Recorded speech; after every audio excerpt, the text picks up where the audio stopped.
And then what we can do is we can get fired up. So welcome everyone. I want to be respectful of everybody's time. And so a couple of things that I'm going to ask as we go through this process. One is that I'm going to have the chat open.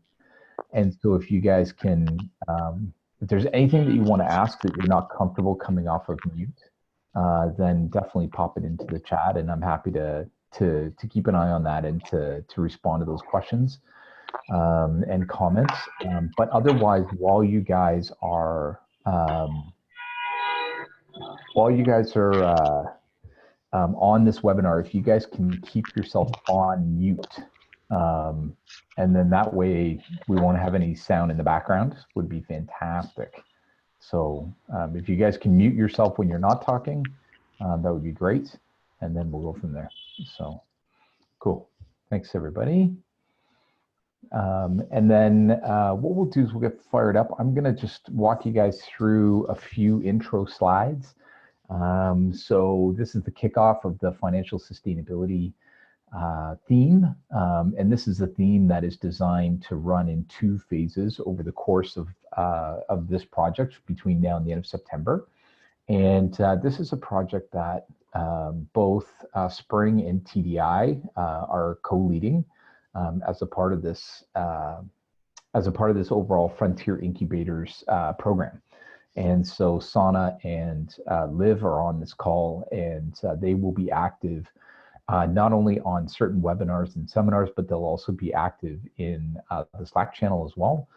So definitely do keep that in mind as you go through. So any and all questions can route through the Slack channel for myself, Liv, Sana to guide you in the questions that you may have.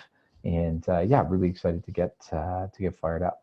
So a few housekeeping things for you guys. The first is that if you can keep yourself on mute, as I said, you can also select the gallery view on the Zoom channel so that you can see everybody's faces for those who have the bandwidth to show faces, which is great. And then the other piece is obviously type in your questions on chat, and then we are recording this and all sessions.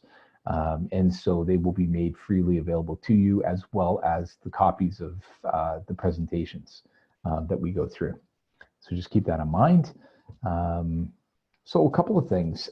So for today, what we're going to do is we're going to just chat a little bit about the financial sustainability theme overall and what we're going to be doing here. In addition to that, we'll do a quick review of the topics and the issues that people have an opportunity to dig into. And we'll do a quick review as well of all the different models for financial sustainability. What we're going to do today is we're just going to do a quick cursory overview of some of the core financial models. And then what we'll do is we'll dive into a bit of a discussion as to what will work for your organization. So what I'm looking for is I am looking for you guys to ask questions, to bring your topics and considerations forward, what's working for you, what's not, what you're thinking about doing around financial sustainability, and you know, what lessons you've learned so far. So really excited to dig in on that. Before I go any further, I'm going to open the mic up to Liv or Sana to see if you guys want to just say any other introductory comments before we dig in. No, just welcome. And if you have a question, make sure we hear it, because someone else will have it as well. And milk it for all it's worth. We've got lots more resources, and just grow your business as much as you can in these 6 or 7 months. Push us, go for it. Yeah, well said. Yeah. Thanks, Keith, and welcome everybody again. Excited to do this with you in TDI. And the only comment from me is that financial sustainability is a theme and a challenge that we all go through at different stages. So don't feel, again, just reiterating what Liv said, that that it's not something that not everyone resonates with. There's definitely something that maybe we've experienced ourselves as orgs that we can share with you, and just think of this as a very open, collaborative space in which to bring up things that are on your mind, and maybe they're not a concern now, but they might be in 3 to 6 months. So let's give you that space to address things that are keeping you up or may keep you up later, and just know that it's, even though calls are recorded, everything is very confidential, etc. So it's a safe space, basically. Yeah, fantastic. Thank you. Thanks to both Liv and Sana. Now, one thing that I would say is typically, at least when we at Spring run webinars, we like to have people introduce themselves as a participant in the webinar. However, we do have 19 people who are currently on the webinar, which means that even if all of you just said hi and your name, we probably burned through about 20 minutes. So, so we're going to just make best use of time. So welcome everyone. Really, really excited to see a bunch of you here that, we had the, the pleasure and the opportunity to hang out with people before.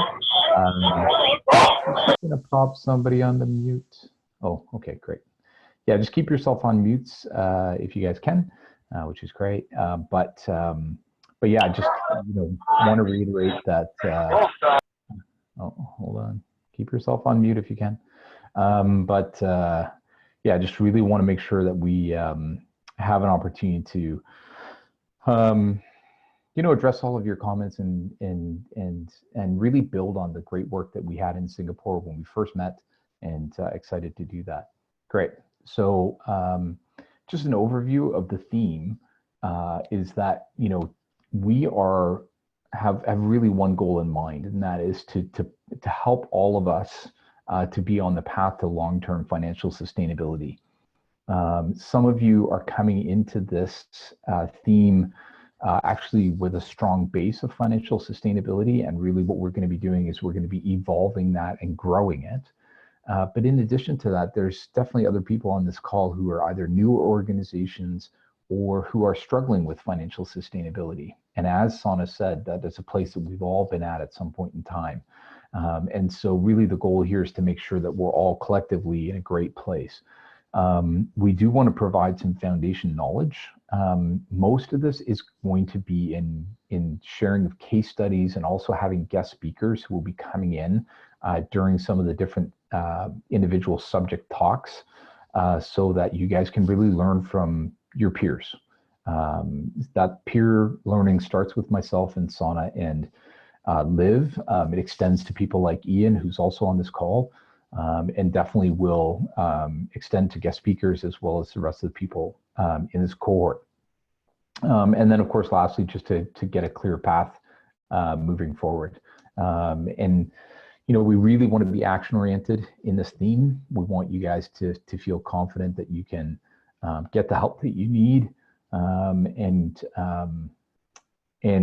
really clear through any obstacles and roadblocks that you have. So that's kind of the goal of what we're trying to accomplish. So I'm just gonna actually clear this out. Let me just update this. So theme questions from Slack. So if you guys noticed in Slack, we posted up some questions, and these questions were actually based, I'm just going to scroll up. So here they are. I'm assuming you guys can all see my screen. And so these were some of the questions that I posed, and I want to highlight, if you are not currently in the financial sustainability Slack channel, do make sure that you join it. There's about 30 people who are members right now, but make sure that you're a part of the group. And so what I want to do is just touch on the questions that are raised here. So in order, what is your primary source of funding? What do you think the biggest change will be in your funding for 2019? Biggest concern or concerns about sustainability? And what do you think your market community needs that you can help with, that can help you with your sustainability? And then the last one is any specific asks. So these are some of the topics that I wanted to raise as we got into this particular section. And so the ask that I have for everyone is coming out of this particular webinar, if you guys can actually share your answers to these questions in the Slack channel, it'll really give us an opportunity to start to see where everyone is at. It'll also mean that we can really start to address some specific support and specific help as we go through. So maybe what I'm going to do is I'm actually going to pause for a moment to see if anyone on this call is open to sharing where you're currently at in your financial sustainability, and maybe what some of the questions are that you have about any aspect of financial sustainability. And as I mentioned at the beginning of the call, if you want, you can just type those questions into the chat and the updates, or you can actually come off of mute and share openly as well. So what I'm going to do is I'm just going to pause here for a moment and just see if any one of you is open to just coming off of mute or typing into chat how you're doing right now. Be fantastic to hear from you. So I'll just pause here.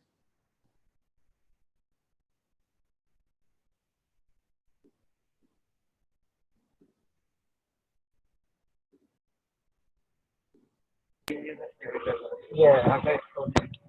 Yeah. But 50 minutes. All right, if there's nobody who's going to share right now, that's fine. What I'm going to do is I'm actually going to pop back into the presentation. Hello. Oh, hey, how are you? Yeah, I'm fine, kid. This is Sabir from Bangladesh. Can you hear me? Yeah, yeah. If you want to just, if you get a chance to share what you're thinking, that'd be fantastic. Nice to have you on the call. Hello. Hey, Shabir, how are you? Can you hear me? Yeah, I can hear you. Okay. Sorry for the delay response. Actually, I'm in a field visit, and what you're talking about, what we are doing about financial sustainability, right? Yes, that is correct. Okay. So I'm actually working on a model where we are trying to build an ecosystem. This is called a smart cap ecosystem, where we are finding agro entrepreneur by doing roadshow and bootcamp, and then we are taking their interviews, and then we are selecting some potential agro entrepreneurs and running a month-long accelerator program where we are teaching them about business and about agrotechnology. Then we are preparing them for teaching in front of investors. And at the end, those entrepreneurs get some investment or seed funding for starting their business, which is called Farmers Hub. And after continuing 6 months, we evaluate the performance, and then we help them to get a growth fund. So this is in short. I can explain you later. Is this fine? Yeah, that's great. Thank you. Good summary. Appreciate that. Okay. Yeah. Shabir, thanks for sharing that. And what we'll do, Shabir, is we'll, over the course of this session and the future sessions, we'll also talk about how you're actually funding that bootcamp program and the process of connecting people with investors so they can get seed funding. But, you know, appreciate that. Yeah, fantastic. Thanks for, so Tamana, thank you for popping in your response. Your primary source of funding is through donor. Few project-based partnership in the public and private sector in Bangladesh. And you're looking for a sustainable model. Is that donor a government donor, or is it a foundation, Tamana? Just to clarify that for everybody. No, actually, sorry. Go ahead, Shabir. No, it's not a government donor. Actually, we are working on rural agroeconomy, and the investor will be VC firms or impact investment organizations or the banking sector. NBFI also are there. Okay. So Shabir, So they are investing. yeah. So who funds you? How do you make money?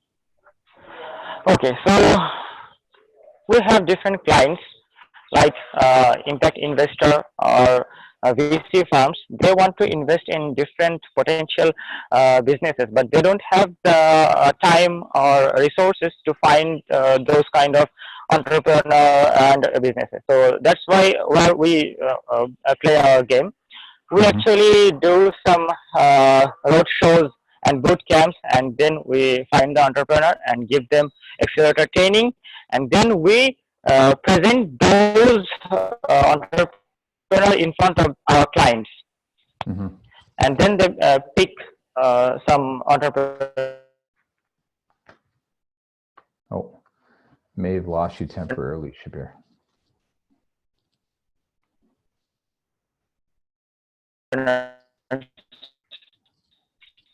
Okay. Yeah. From that list. Yeah. So you just cut out there at the end there, Shabir. And currently I'm working. Go ahead. Hello. Yeah. You just cut out. Yeah. Sorry. So currently I'm working on a project. It's funded by UK Aid. So they also want to invest in agroeconomy. So they are our donor now. Okay.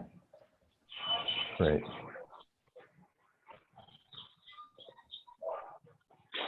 Okay, great. Thank you.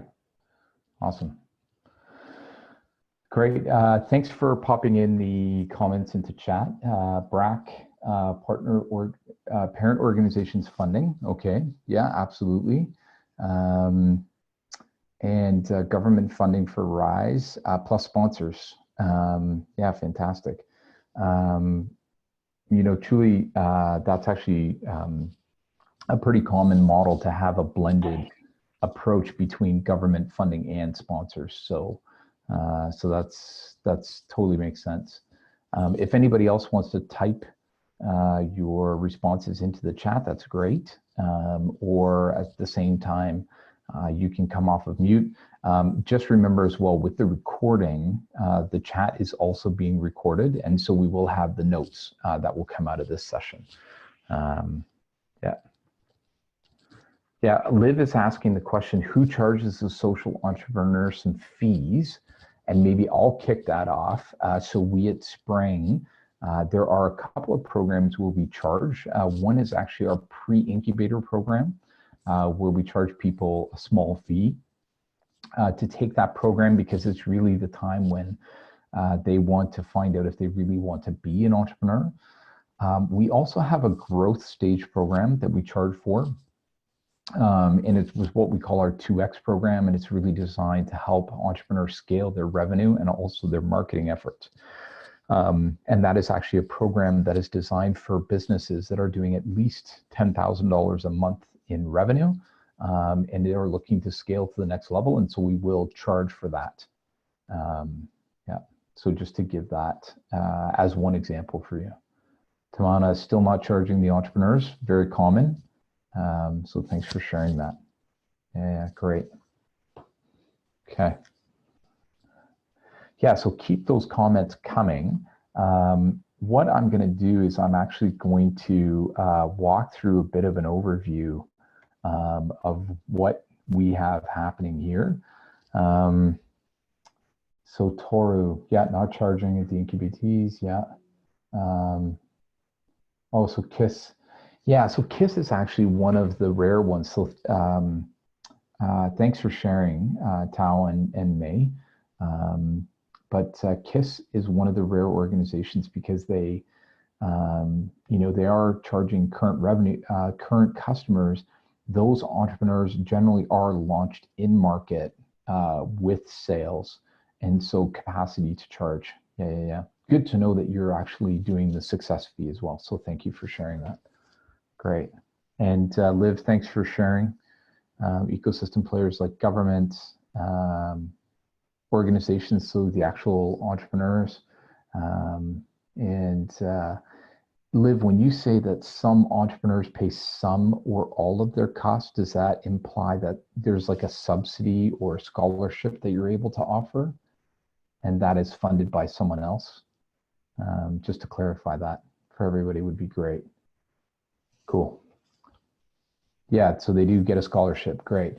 A scholarship is definitely a tool that, you know, some of us often see in this process. And so thank you for sharing that. Great. So what I'm going to do is I'm just going to continue to go through some material now. And so thank you for sharing. Keep the sharing coming in the chat group. And I'm going to be asking some questions for you guys to fill more information in the Slack as we go along. The starting point for financial sustainability is to be different.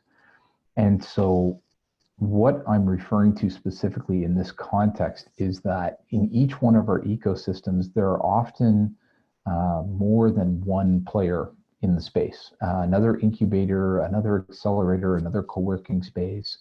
And so our goal is to really know what our unique place is in the marketplace, and to really find our unique place. And in particular, really what we're looking for is what our strengths are as an organization, what the marketplace needs, and how we can uniquely serve it. So I do want to just highlight that as we go through, as you guys look at some of these different methods of financial sustainability and diversifying your sources of revenue, remember always, this is the foundation. Like, we have to make sure that we're bringing unique value to our ecosystem and to our community, wherever we may be. So I just want to highlight that as a starting point. Julie, you asked the question about KISS's success fees for client sales later. I think that's a great topic for us to raise with KISS. So thank you for sharing that. Cool. Great. So I'm going to keep going. So step one, and you guys will have this as a reference point to take away from you, or take away from this session, I should say. But if you remember, at the event in Singapore, we, or at least a number of us, went through an exercise on financial sustainability with SEA, with the guys from C, and they created a financial sustainability canvas, and it's a fantastic tool for all of us to use to think about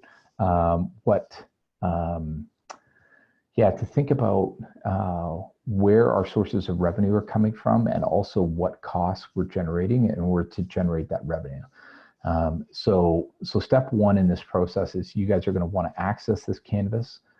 Remember, in the Slack channel, I gave you guys a link to this presentation as well as to the financial sustainability canvas. So do jump in and click on that. So we will go through that in this process. So the first thing I want to touch on is, what are the range of options for financial sustainability? And they really cover a broad spectrum. And so as we go through, we're going to want to think a little bit about which one of these are possible for our organization, which ones are logical given the marketplace that we're in, the evolution of the ecosystem, what our team's capabilities and strengths are, so we can find the right path. But in short, we have donors and funders, sponsors, co-working and events, corporate innovation, investment returns, venture building, export development, and funding training. And as you were sharing in the chat channel, you saw that a number of these have already come up, like donors and funders, sponsors, corporate innovation, a form of investment return with KISS startups is another way that have come up, and so far. And so what we'll do is we'll just do a quick pass over these. And then for the team from KISS, when I get into the investment returns, I might actually get you to come off of mute at that point and just share a little bit about how you guys are doing success fee on sales. So as a great option. So the first thing I want to touch on is that with the donors, donors are fantastic at helping people to launch. And when I say people, I mean us, of course. And in addition to that, they really provide some really important and critical seed funding. In addition to that, while we're creating these relationships, it does take time to build these relationships. It's not often that we can just fill out a form for a donor and receive funding. So it is important to note that we have to take the time to build the relationships with donors, not just before we get our first funding, but also as we kind of build things out going forward. They love to support early, but they're not long-term solutions. It's very rare to find an incubator or accelerator in the marketplace that consistently gets funding from the same organization year after year after year. While they love to invest in start, they also love to invest in new ideas from existing organizations or new projects. And so as you go through this process, you can definitely think a little bit about, how you can collaborate either locally, regionally, or nationally, or even globally with certain donors. I'm going to give you an example of a donor case study. So Impact Hub in Latin America is a great example of this. And with Impact Hub in Latin America, what they did is they developed a regional capability plan. So they looked across the entire LATAM region, and what they did is they actually created a project spanning 5 countries and then pitched that project to IDB. And you can see that the program covered program development, skills, space, corporate innovation. So it really covered like a spectrum of support and capacity building for these organizations. And the result from this was that in the 5 countries, 3 new incubators and accelerators were launched. And they actually really significantly impacted the capacity building of organizations in 5 communities. That project was 2 years in duration. And the way that the project was structured is there was not going to be any follow-on funding. So it was 2 years to get these programs rolling. And then at that point in time, the organizations would have to have their own sustainability plans in place and acted on. So maybe what I'm going to do is I'm going to pause here and just see if anybody has any questions on donors, like at a high level, and just, give an opportunity to either share stories or to ask any questions about donor relationships. And as always, if Sana and Liv want to add anything in, feel free.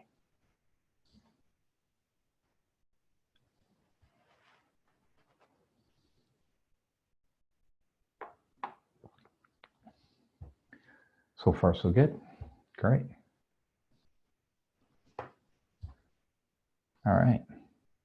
I'm going to keep on rolling. Okay, so Timana says we are on our 3rd year of funding from our donor, anticipating that our donor is expecting us to ensure sustainability in the next year.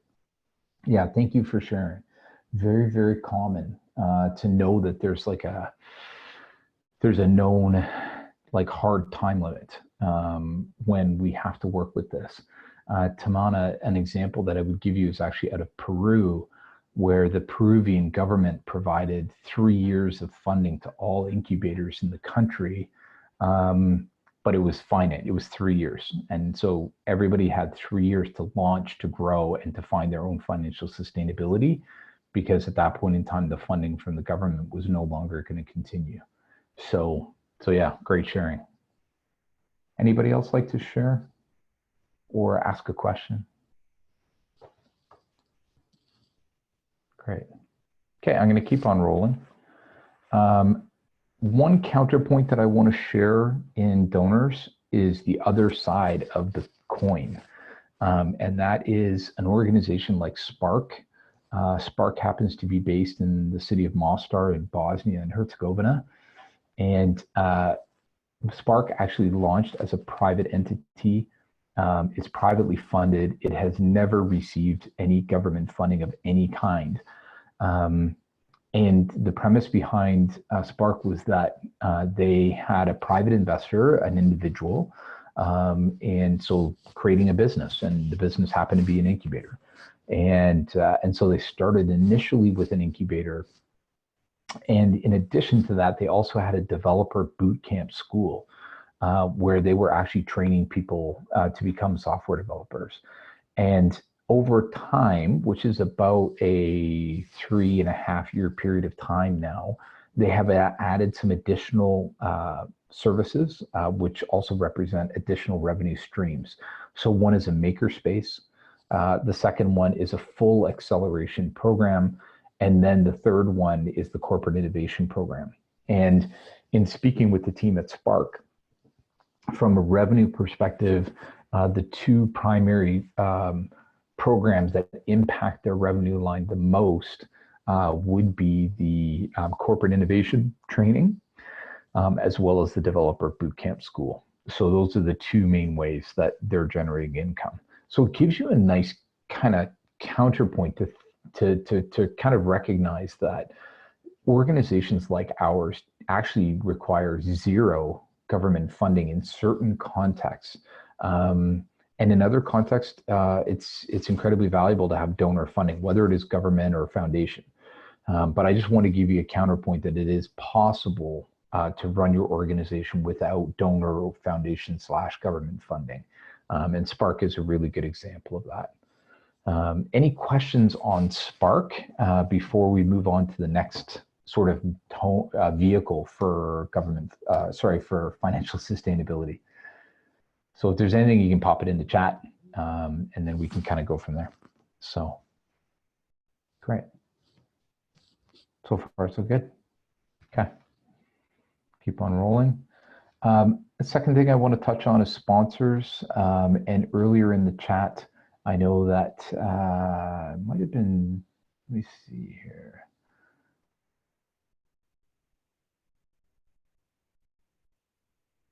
Donor-free project-based partnership. Yeah, Tamana has a little bit of sponsor type revenue happening, which is great. Chuli, Rise, you have the sponsor piece happening as well. So we'll touch on that a little bit now.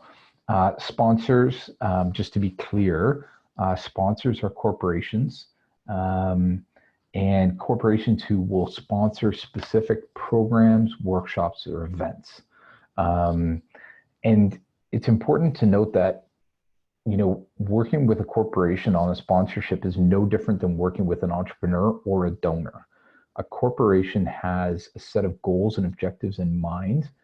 And through that process, we want to make sure that we can address those goals and objectives, and we can ensure that we're kind of aligned with what it is that they're trying to achieve, if it aligns with what we're trying to achieve. And so there's two main reasons why we have seen people sponsor an incubator or accelerator. So the first is just because they believe in what you're doing. They support your vision. They support how you're trying to achieve your vision. And so they're happy at that point in time just to be a part of that process. With some larger corporations, this might fall under a corporate social responsibility initiative.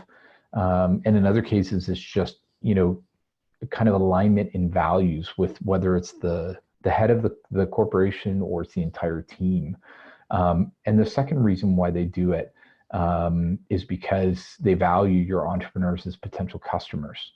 So they're actually looking for, in the sales term, deal flow. They actually see your entrepreneurs, whether in incubation or acceleration, as people who could become clients of theirs in the future. And that's something they value, and therefore something they're willing to support financially. Yeah, Tamana, thank you for sharing. You know, finding alignment in vision is challenging. And so it's really important to note that you do have to be patient in this process to take the time to find those people who are.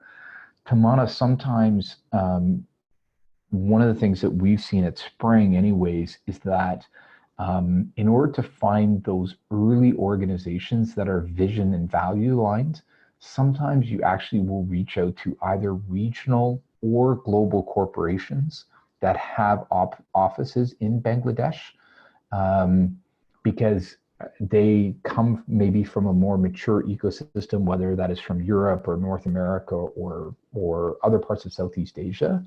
And so they've actually taken the time to articulate their values and their vision a little bit more clearly, and then it's a little bit easier to see alignment.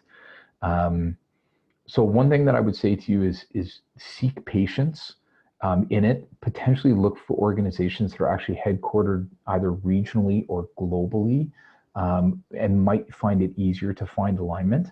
And of course, the last one is to find people who are just working through like as individuals, right? Like I'm a key stakeholder, whether I'm the president or CEO or another organization, and I can do that. So thanks for sharing that. Yeah, Tamana, notice Liv's comment in the chat. Yeah, basic education, introduction of ideas.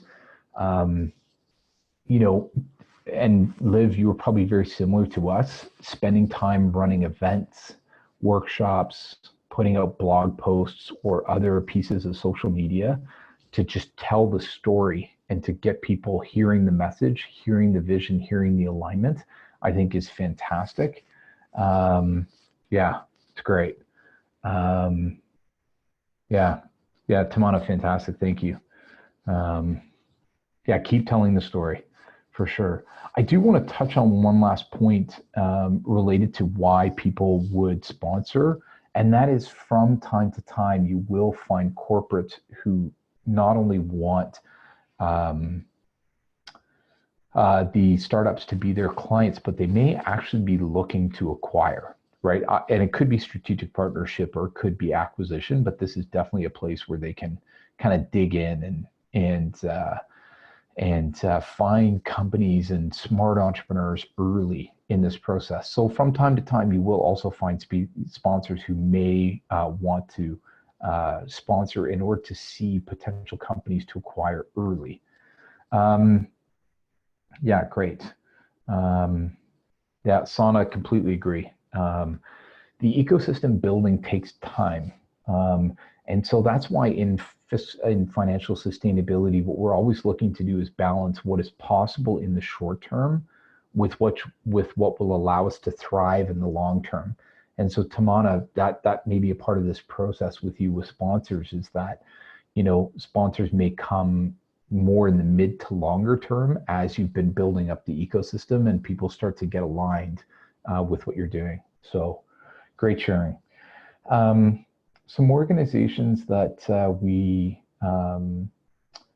see as sponsors kind of on a global basis is we definitely see law firms, accounting firms, financial institutions like banks, large software companies, especially if your ecosystem is more tech oriented, and insurance companies are also really good examples. You'll notice that I put the logo of Federal Express on this slide, and the reason for that is because Federal Express is well known for sponsoring entrepreneurship and innovation in multiple communities around the world. And part of the reason they're motivated to do that is values aligned, but also part of the reason is they know if great companies launch, they could become customers of Federal Express. So it's kind of, you know, two main points of value. Yeah. Yeah, Tamana, you talk about organizations sponsoring events to fulfill their CSR targets. Absolutely, yeah. And that kind of ties into that comment about supporting your vision, right? They see your vision as being aligned to their CSR targets, and so it just becomes a fast process to do that. Yeah. So, and I would agree with Liv. You know, our goal, I think collectively as a whole, is to change the world. You know, we're all impact entities and we see the power of changing the world through entrepreneurship. And so as a part of that desire from all of us on this call to change the world through entrepreneurship, part of this discussion is to try and make impact mainstream. And so if we do have organizations that are aiming, you know, their CSR budget at us, it does really open the door to broader conversations down the road. So Liv, point well made. in the chat.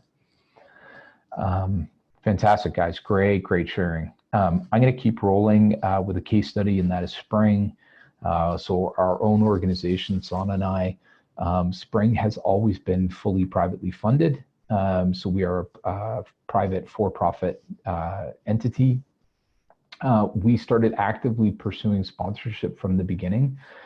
It does span the full spectrum of potential organizations like banking, insurance, funds, accounting, legal services, as well as software companies. At our peak, which would have actually been in 2017, at its peak, I would say 20 to 25% of our revenue came from sponsors for the entire year. So it was a really important part of our overall financial sustainability mix. And as we move into 2019, some of our other services have grown and evolved, but it's probably still going to end up being somewhere between 10 to 15% of our revenue for Spring for the whole year. So just wanted to give you a bit of a sense that it can have a meaningful impact, and it does take time. And so I'm going to give you one example. We find, generally speaking, it takes 3 to 4 years to kind of get to the full potential of a sponsorship relationship.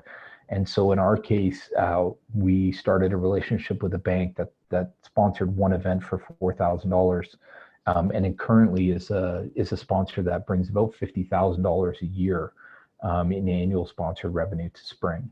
So I just wanted to give you a very specific and tangible example that even if the investment on their part is small at first, it definitely has the potential to grow as you both build the relationship and as well as you continue to show value in what you're doing.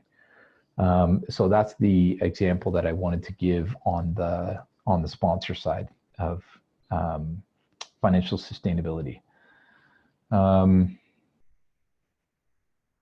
Yeah, so Min, thank you for asking the question.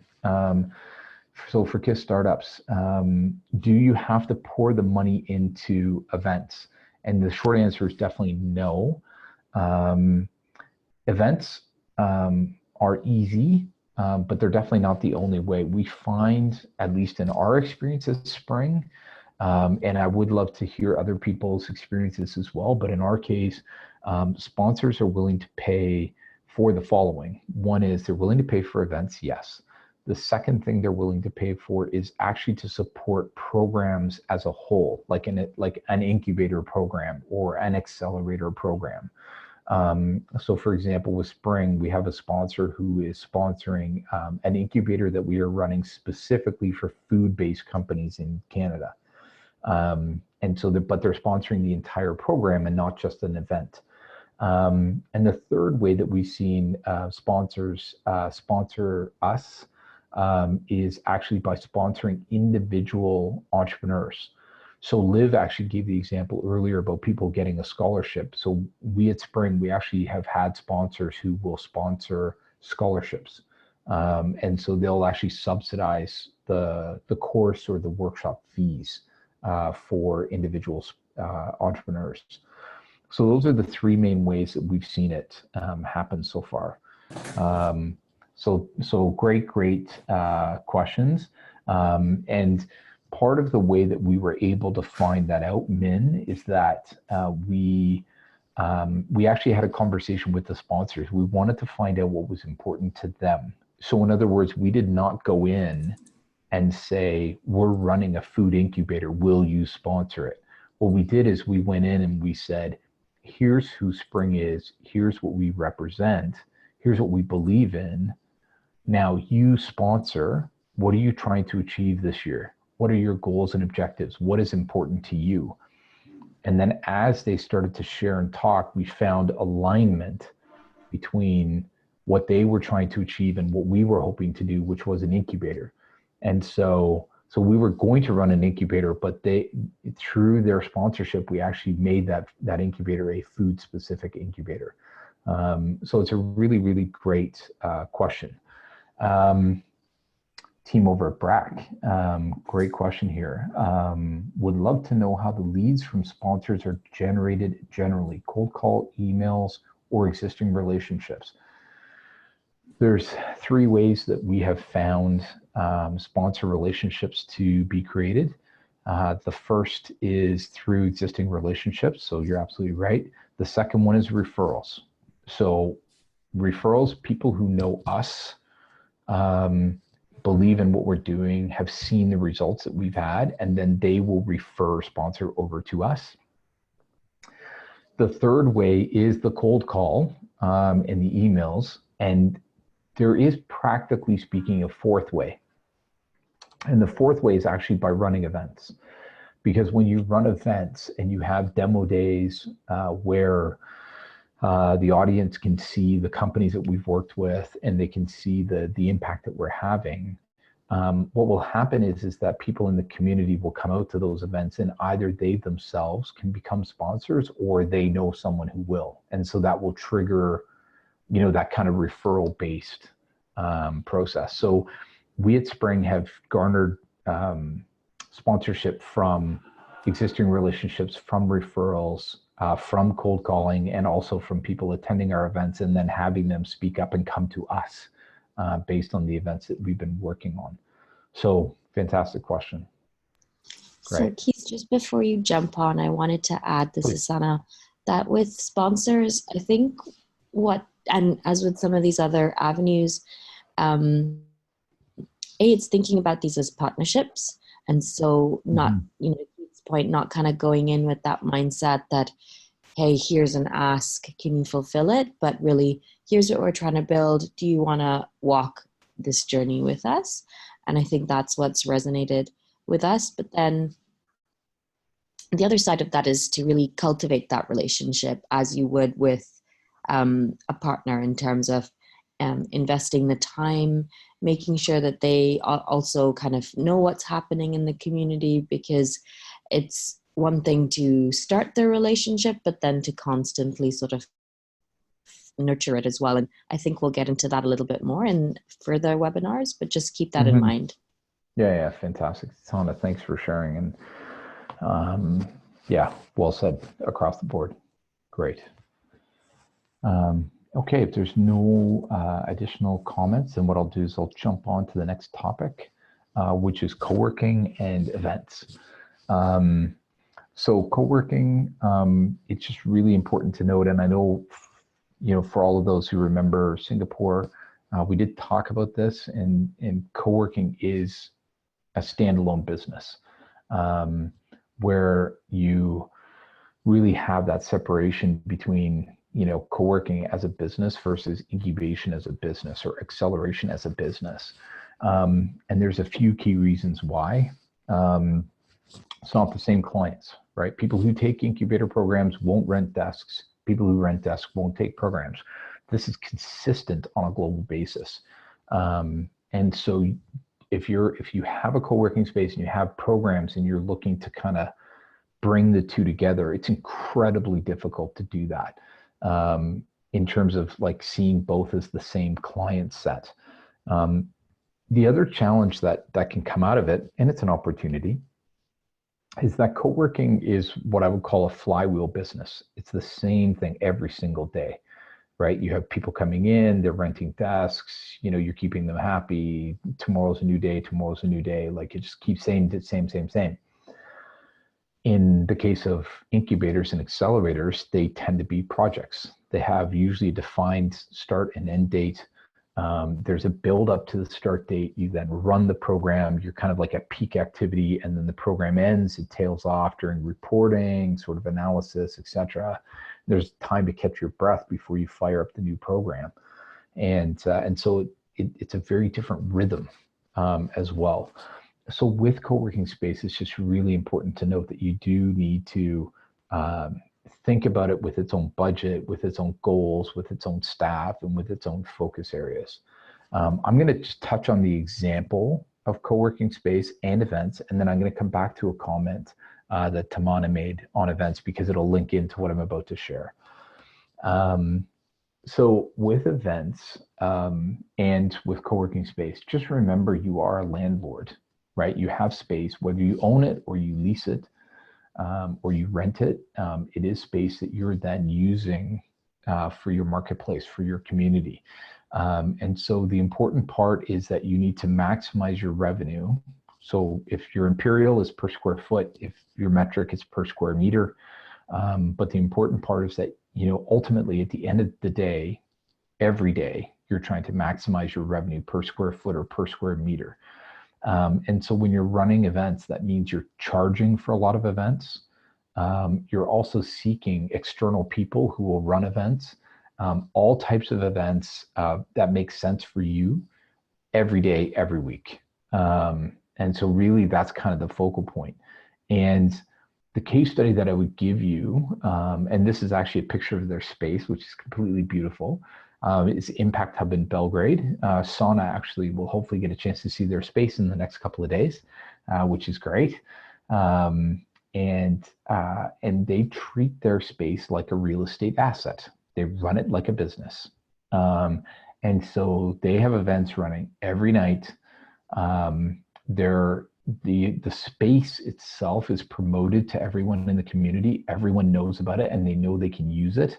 And they have had a diverse range of events that have come through. Everything from wine tasting events to workshops hosted by Google and Facebook through to personal parties.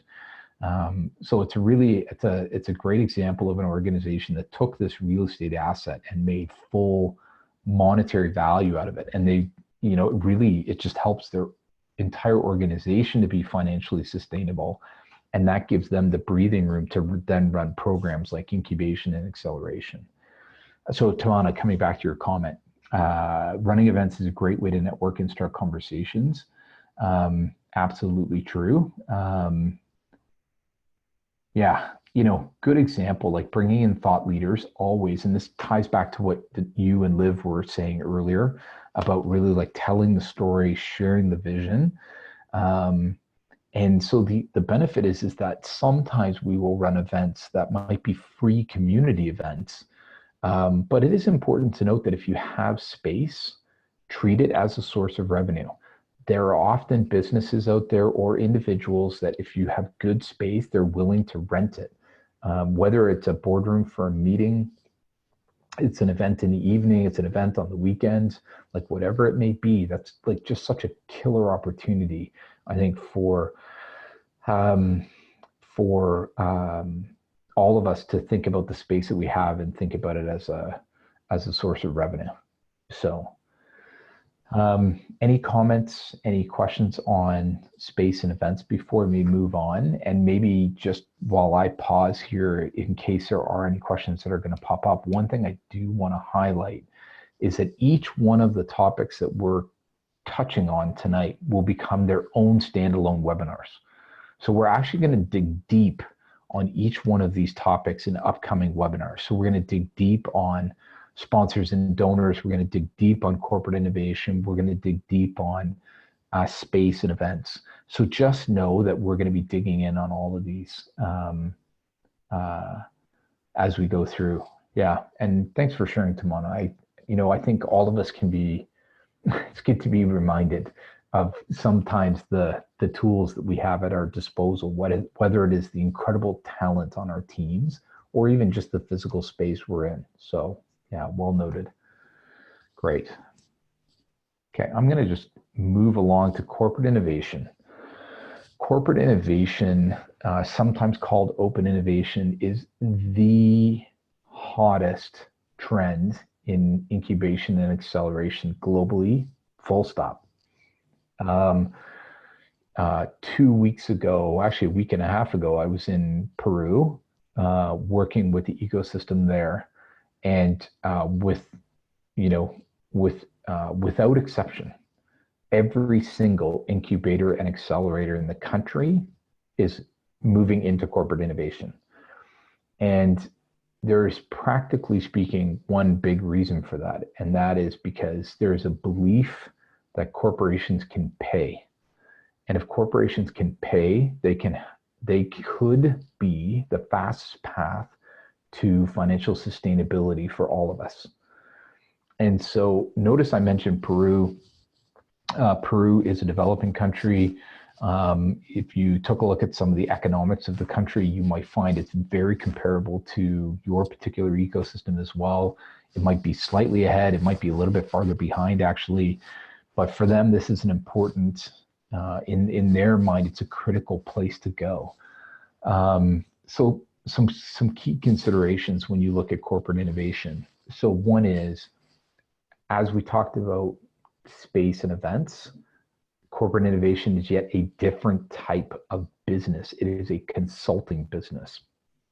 You're working with a corporation where they have a specific problem or a specific need, and then you are responding to that need. So it is important to note that many incubators and accelerators around the world who do corporate innovation, what you end up doing is you end up hearing what the corporation wants and needs to do, and then you will build a custom solution in order to deliver that. However, that said, there really are 5 main ways that people will do corporate innovation. So the first one is training, so workshops, boot camps, etc. And they can cover a wide range of topics: design thinking, Scrum, theory of change, everything in between. So any topic that is innovation related, and going in as an organization to teach their team. And it could be one individual, it could be an entire department. In addition to that, startup surveys and scouting. So to my earlier comment when we were chatting about the fact that some sponsors may sponsor you so they can see companies that they may want to acquire, in the corporate innovation world, somebody may come to you, and I actually just saw this example recently in Canada, where a corporation approached an incubator and said that they would hire them to do a survey of the ecosystem to find great startups solving a very specific problem, so they could actually then decide if they wanted to acquire one of those startups, or if they just wanted to partner with them, or third option, if they just wanted to build it themselves. So these are some of the examples of startup surveys and scouting. In addition to that, internal incubation and acceleration. So this is where you would actually go into a corporation and run a form of incubator or a form of accelerator within their corporation. So in other words, exclusive to their staff, no external call for companies or entrepreneurs. The fourth option, of course, is to run external. And this is where corporations would pay you to run a specific incubator or accelerator, often themed. The example I gave earlier about a corporation hiring Spring to run a food incubator is a good example of that. So for them, it's more of an external call for entrepreneurs. The last one is venture building, which I will explain separately in a minute. So for some of us, and we talked about this a little bit earlier, Timana, is the notion that sometimes in certain ecosystems, you will start with global corporations. And as they start to do corporate innovation, then it's kind of teaching or, kind of lead by observation for more regional or local organizations. So in the Peruvian ecosystem, as an example, Telefonica, which is a Spanish telco, Telefonica actually was the first to do corporate innovation in the country of Peru.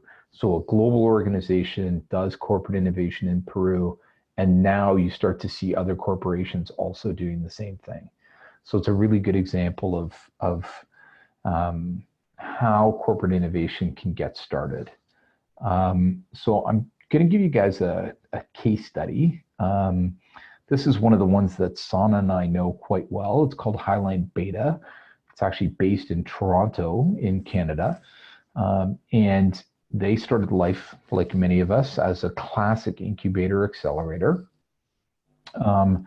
But then what they found is that in North America, there was an opportunity to dive deeper into corporate innovation. And so what they do now is they really focus hard on corporate innovation, and they do it through three primary means. So one is they will do the individual training. The second is they will run an external incubator or accelerator.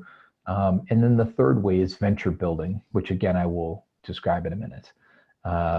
So just to give you a bit of an example there, some of their clients include people like InBev, which is one of the world's largest brewery companies, Royal Bank, which is Canada's largest bank, and TELUS, which is a mobile wireless carrier. So you can see a diverse group, right? You've got kind of food and beverage, you've got banking, fintech, and then of course you got mobile and wireless. And so for them, it doesn't matter the tech in the industry. What they're trying to do is they're trying to just assist these corporations. We do find that in this world, corporations finding people who are values aligned and impact aligned take time. So back to Tamana's earlier comment about sponsorship, in this world, some of these people frankly don't care. And if you're going to work with them, you're kind of really speaking to the very, very early stages of impact where they're not really articulating it. In other cases, they can articulate their impact very clearly, and then you know that you have somebody to work with. So that gives you a brief overview on corporate innovation. As I said earlier, we're going to run a dedicated webinar on corporate innovation that actually Liv is going to help to lead.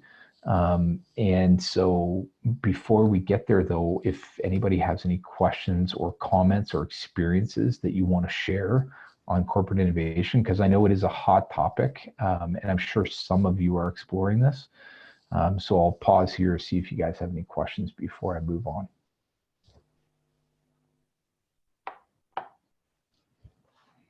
All right. So far, so good. Great. We've been making good headway on our time.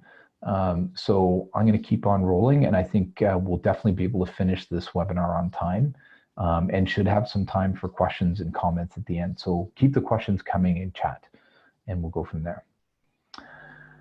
Our next topic is investment returns. And for many of you in Singapore, there was a session that was led by Looney Lives from Fledge on the topic of investment returns. And I'll touch on that a little bit more, but in general, some of us will go for investment returns. I know Shabir mentioned it earlier, and I know a couple of other organizations in this cohort also do that. But what I do want to touch on is that investment returns are a longer term focus. In general, to get your money back, you're talking about 7 to 10 years. And it's been interesting because the 7 to 10 year number is a number I have seen with incubators and accelerators that focus exclusively on high growth technology related businesses.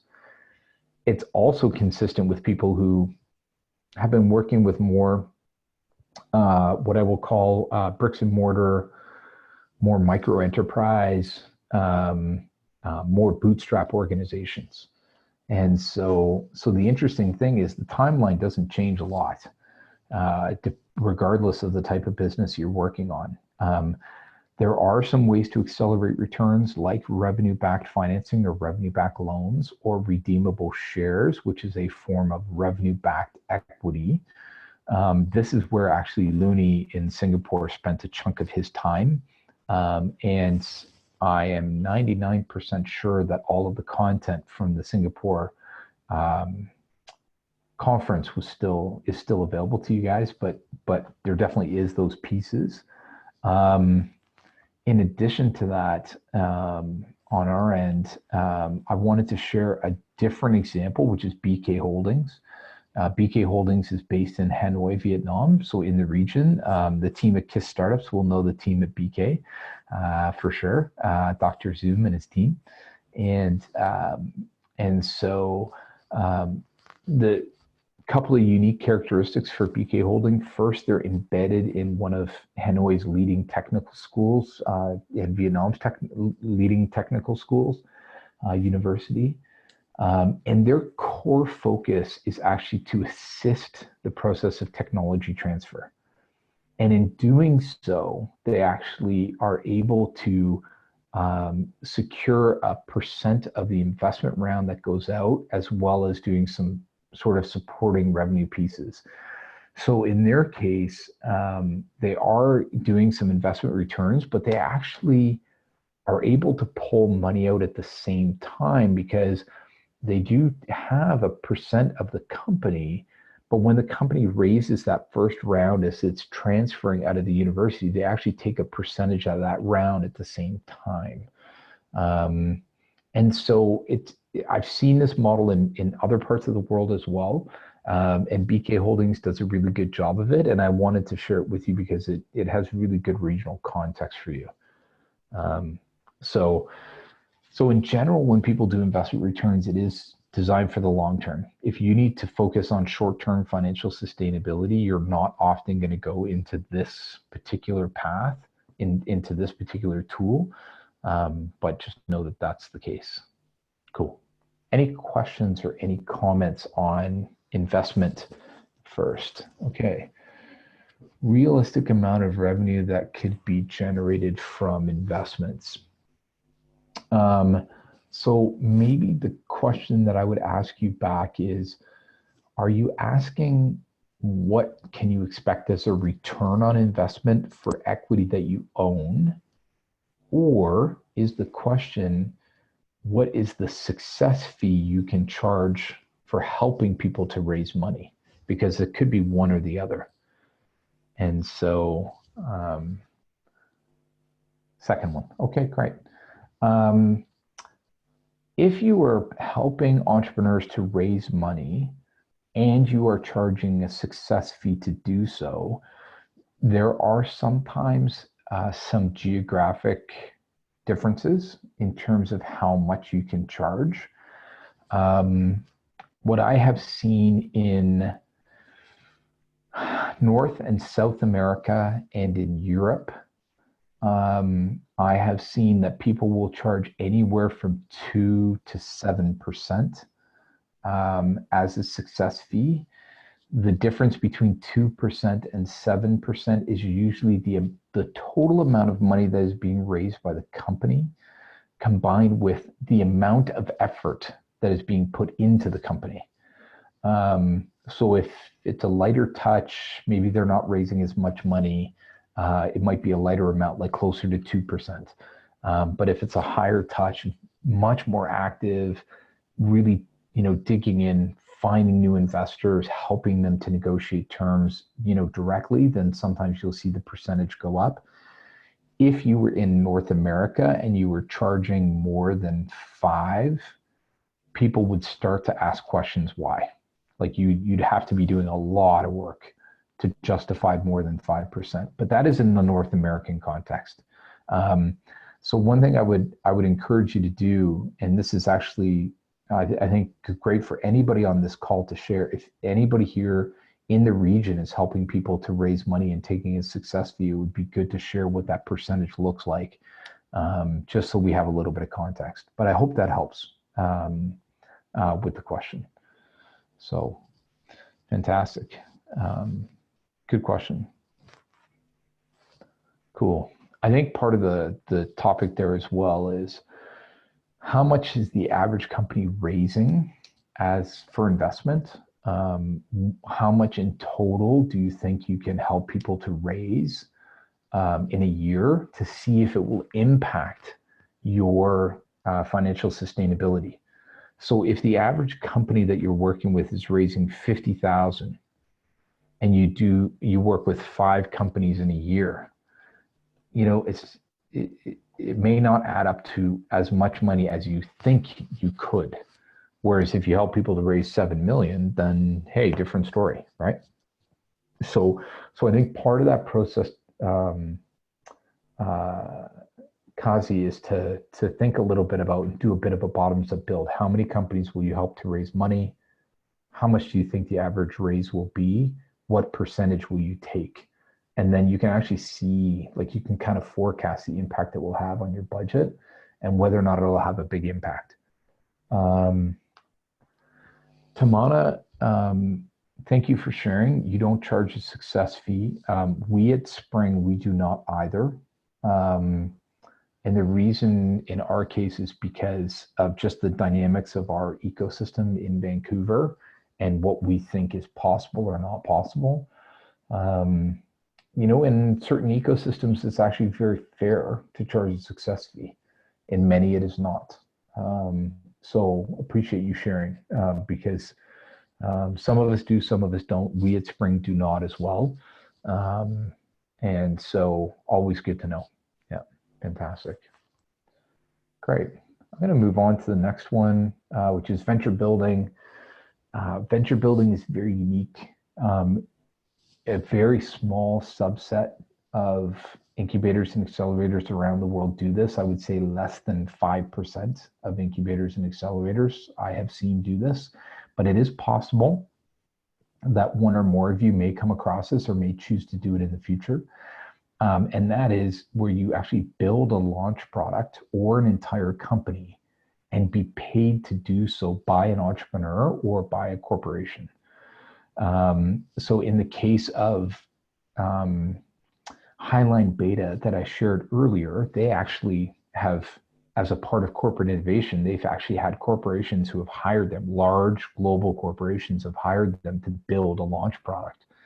But what it does mean is you need to have ready access to talent, right? Whether that is developers, designers, marketing people, salespeople, product designers, whatever the case may be. If a corporation or an entrepreneur hires you to do this, you need to have the talent available to build it, and talent that you know and trust. So it's really important for you to have that perspective as you go down this path. Sometimes as well, you may need some capital to float the startup.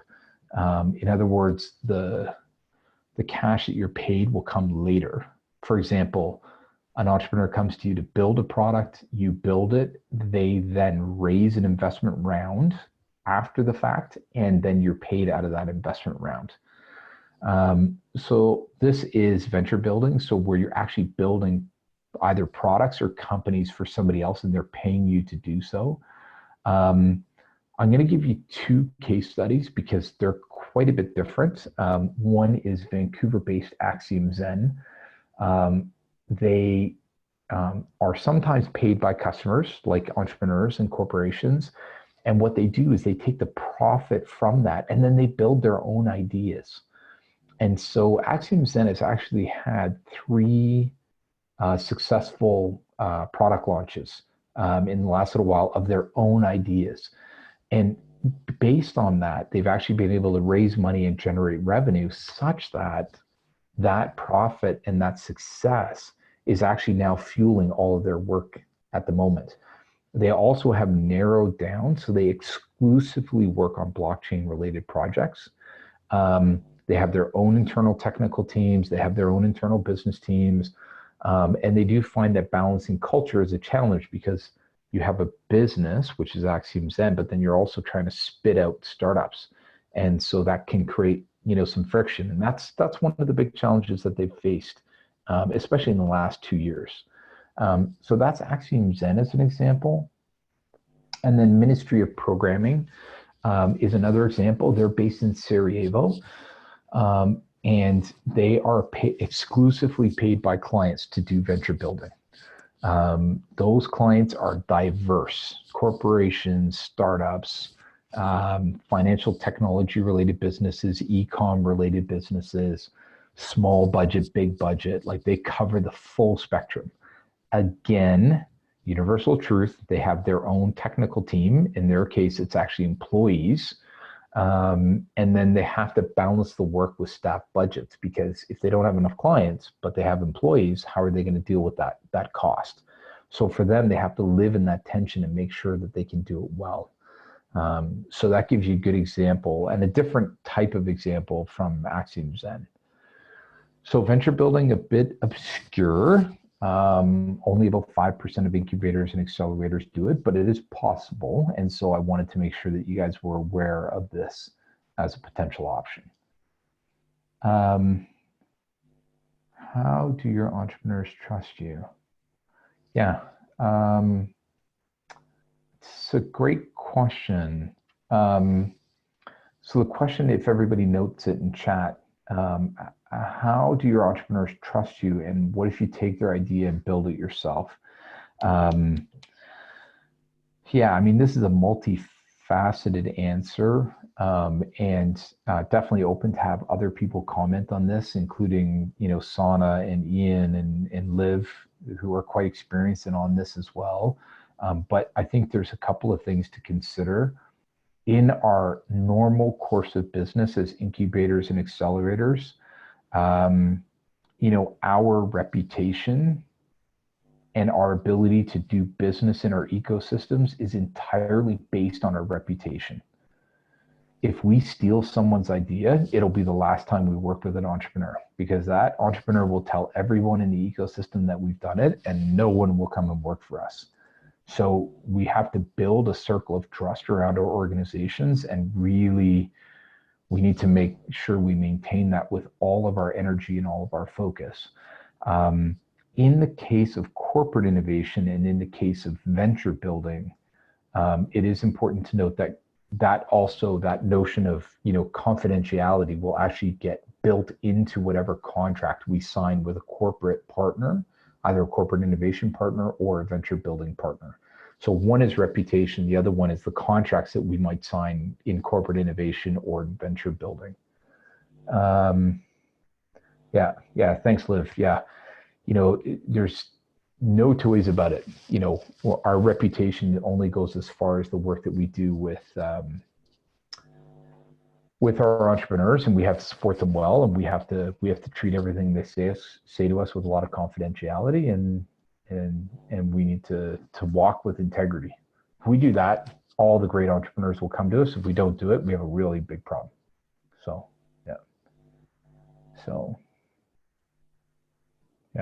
yeah, I would agree with Liv on the fact that the entrepreneur is ahead on the idea. And the last thing I would say is, usually if someone comes to us with an idea, there's probably at least 15 other people in the world who are already doing it or trying to do it. And so the caution here is actually usually not about whether we will take a unique idea. It's more sometimes that an entrepreneur believes that they have an idea that no one else has thought of, when in reality there's 15 other people doing it. So yeah,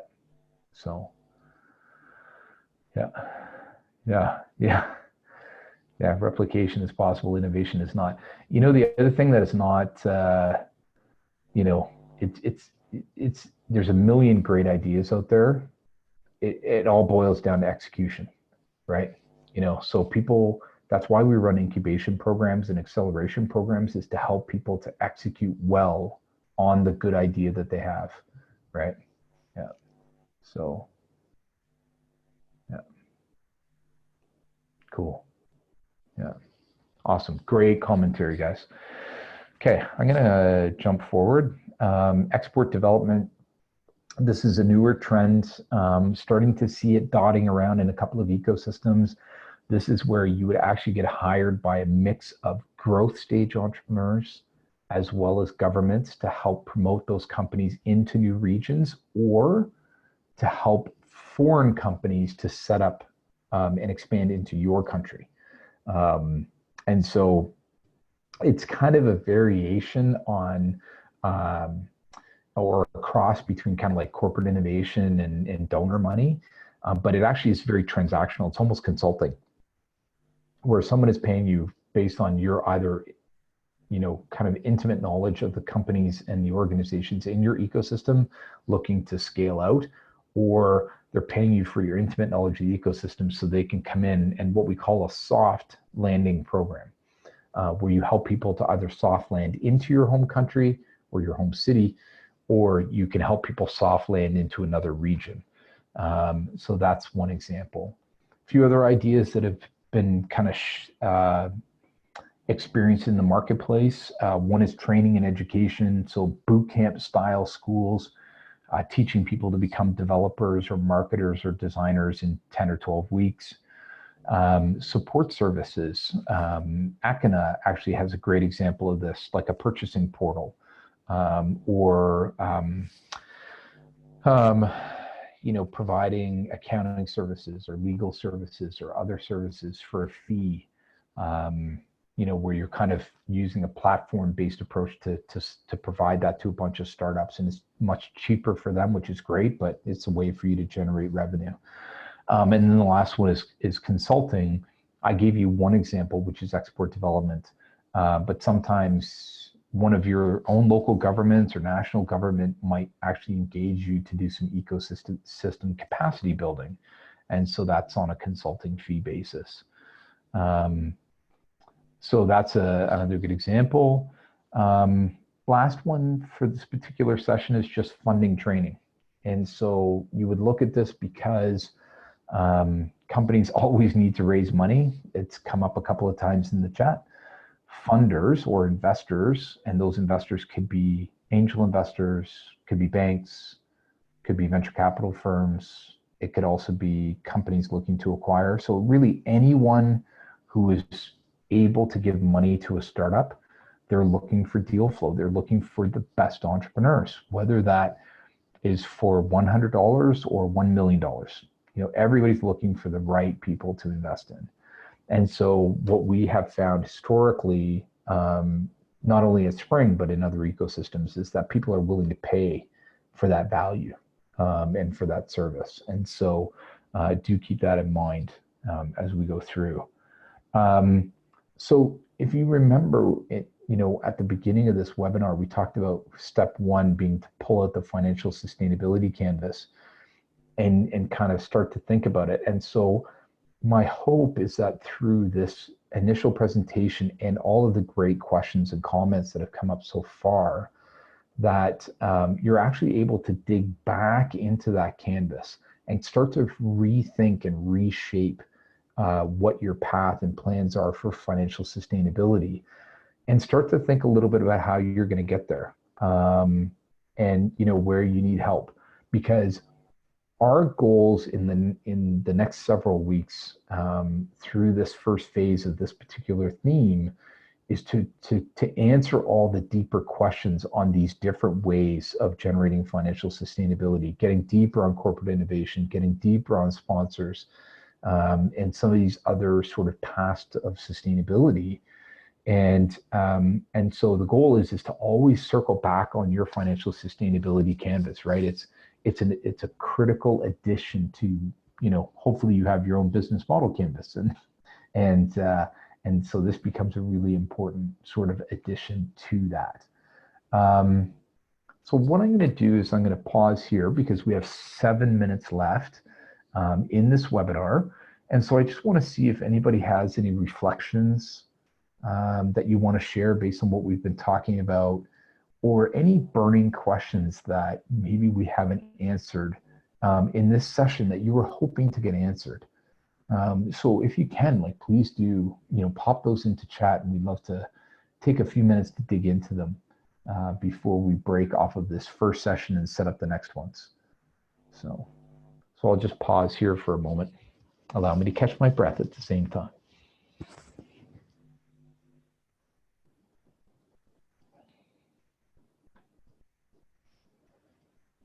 Great. So far, so good. All right. So let me just chat a little bit about what's coming next. So a couple things are coming up. So one is we're going to have regular webinars. You guys have all been invited to them so far. If you have not, please let us know in the Financial Sustainability Slack channel to make sure that you have them in your calendar. And then what we're going to do is we're going to also have mentoring seminars where we're just going to be able to dig deep on topics, like just lots of Q&A, like lots of questions and answers and lots of engagement to make sure that we go through. So question came up, any examples of any incubator accelerator involving alumni and revenue generation? Yes. So I have seen a few examples. Liv, Sana, Ian can all comment as well if they like. But the examples that I have seen is that I have seen some incubators and accelerators develop growth stage programs. So growth stage programs for companies that are well launched in the market, in revenue, but looking to take their businesses to the next level. And those are fee for service based programs. And they are specifically targeted at alumni with some maybe general call into the community. In addition to that, there's an organization that I saw in Peru, and what they do with alumni is they actually have created a membership, and the membership is designed to keep the alumni connected, and they give them value add in exchange for the membership fee. So for the membership fee, they get access to mentors, they get access to an entrepreneur in residence, they get access to some, specific training or events that happen from time to time over the course of the year. So that would definitely be another good example. From time to time, I have seen organizations that have been around for a long time where they actually are able to seek where, an alumni leaves, either their business grows or they stop their business, they go into a corporate, and one or the other can do some sponsorship. So I like that. Ian, good comment about, the alumni very involved in mentoring. That's such a fantastic way for our alumni to bring non-monetary value.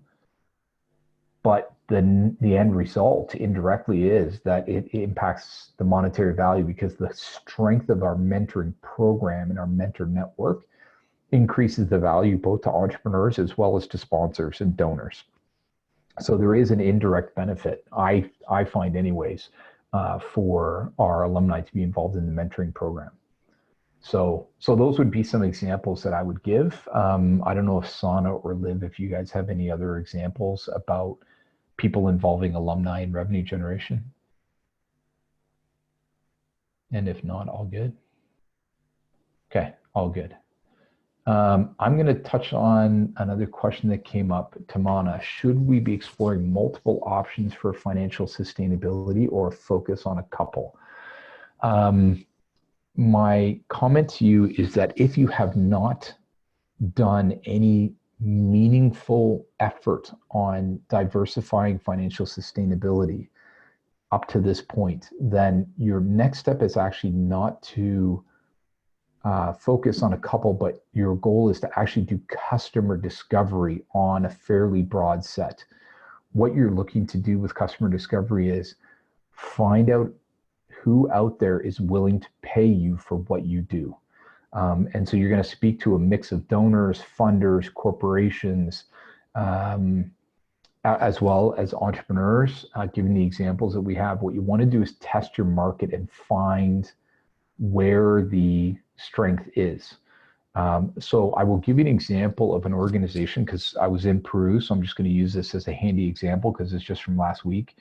But in Peru, an organization was looking at financial sustainability, and as they started to do customer discovery in the ecosystem, one of the things that they found was that the local governments in small communities all had small pots of money to focus on building the business community and build innovation in their community.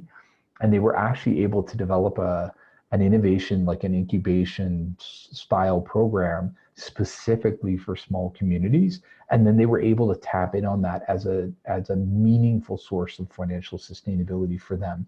And they were uniquely positioned in the market because they were the only people doing it. So that'll give you an example. But what I would say, Tamana, is focus on doing some customer discovery. Find out what people in the ecosystem are looking for. Start to test on where's their demand, where's their real need, where is their budget, and then you can start to narrow in on a subset based on that customer discovery response. Cool. Min asks a question. Keith, have you seen scientists with patents? They do not want to be an entrepreneur. Which way can we help them? Which model could be possible? So generally speaking, scientists with patents, and I would say that there's 3 categories of people there. One is that there are students at universities. The second one is professors at universities who are also scientists. And the third one, of course, is professional scientists. And to your point, like really what we're talking about is we're talking about these people being technical founders of a startup, and they need the business side founders. And we have seen some incubators and accelerators. I can think of one in Serbia, and I can also think of one in Africa, actually in Nigeria, where what they have done is they built a program that in effect is an incubator program to get the idea to launch, but they've actually formalized a co-founder introduction and formalization process for those scientists with patents. So really like a formalized process of helping them wrap a team around the idea, around the patent, and around the scientist, so they can then go and do it. Sometimes the scientist stays at the university, which is also interesting. And so I think that's worth like a deeper dive, Min, but a fantastic question and well worth digging into. Great. So just as everybody's wrapping up, I do want to just thank everybody for your time. We've gone 2 minutes over, but thank you very much for participating. A couple of last reminders. You guys will be getting access to this presentation as well as access to this recording. So everything that we've talked about is available. But the important part is we have just crossed the starting line. And so your goal is to put all of your questions, like as you guys sleep on this tonight, as you think about it over the next few days, put your questions and put your comments into the Slack channel. Let's get the conversation going. And what Liv and Sana and I will do is we'll release to you the topic schedule based on the calendar, so that you guys know what topics are coming up and we can kind of dig in on everything as we proceed over the next several weeks. Keep the questions coming. No question is too small or too big. No challenge is too big or too small. Bring them all. We will make sure that we get to financial sustainability and success. So I just want to thank everybody for your time. I am going to do a stop on the share of the screen. And then this will end the official time of recording for this session. So thanks everybody for your time, and really, really excited to spend the next several months with you, and to your fantastic success and impact that you have. So excited to chat with you all soon. I'll see you in Slack, and we'll see you at the next webinar. Awesome. Thanks everybody. Have a good one.